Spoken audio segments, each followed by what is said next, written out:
Alright, take a look at that license plate sticker, January 1990. So this is my 1976 C3 Corvette build. I got this car from my good buddy's dad.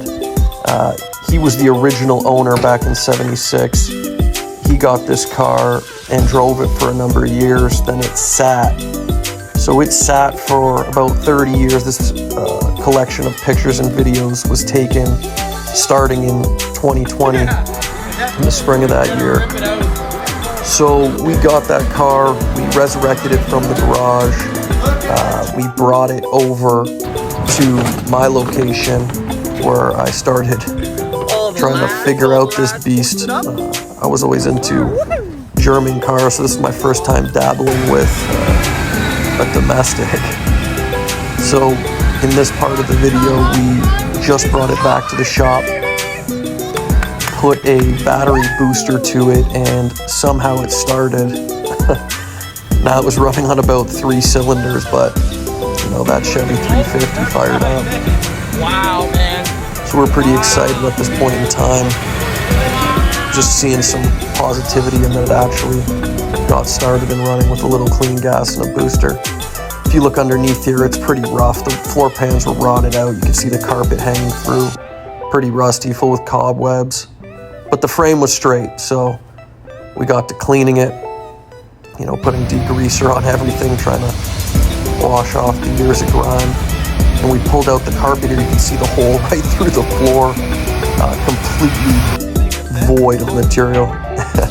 And there's my feet hanging out like Fred Flintstone. So nonetheless, we got the car cleaned up, then we really started to dig in. Sounds pretty horrible here. Really running on only a few cylinders.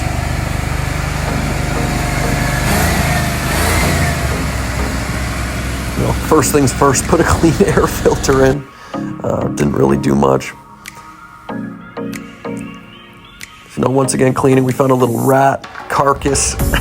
That rat must have been gone for a long time. It was just bones at that point.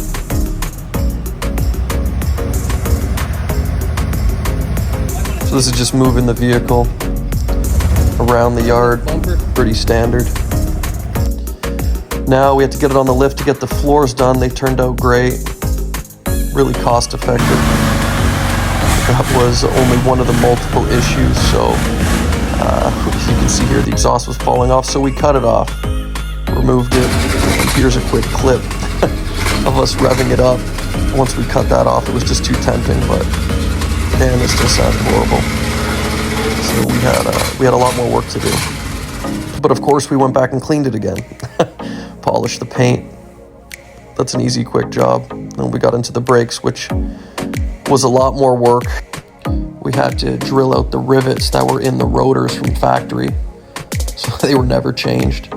Put on new rotors, calipers, brake hoses. Looked pretty awesome when that was done. New hardware, new brake booster. Got a front bumper from an 80. Of course, had to get the rally rims and the period correct tires. Those radial TAs. Damn, they look so good on that car. And so here was the windshield frame. It was pretty rotted, so it ended up cracking the windshield from sitting over time. So we had that fixed up. My good buddy Brandon from Martino Bros helped me out with that. So got that all redone. Then of course a new windshield went in. New front bumper was painted, the one I found on a 1980. Found that side emblem, Stingray emblem at an old shop. Bought my parts and started to get to work on the motor. Those wires destroyed, front main seal destroyed. So in that other picture, it showed the diff cover was cracked and that held the leaf spring, so I had to deal with that. Started doing all the work to the motor. Got the long tube headers, of course. Then we got the shorty plugs so that they would fit nicely with the new headers. We did a new cam, intake manifold.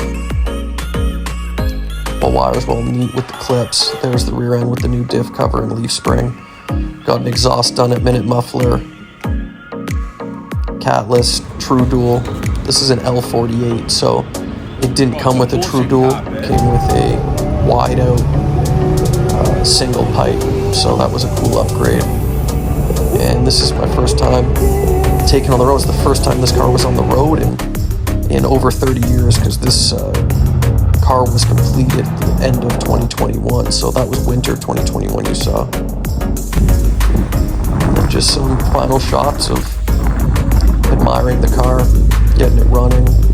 Actually, this was this spring, getting it running for the first time in a number of months, as the winter's just kind of ending over here in Toronto.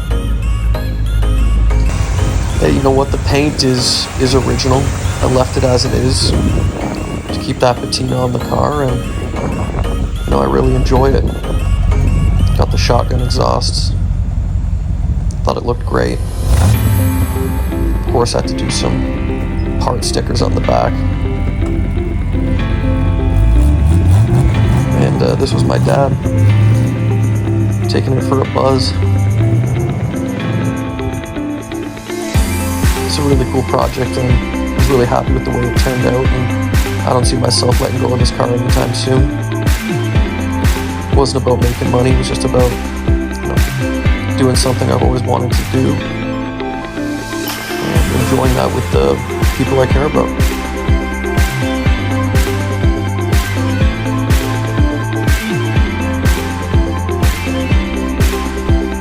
Hope you guys enjoyed the video.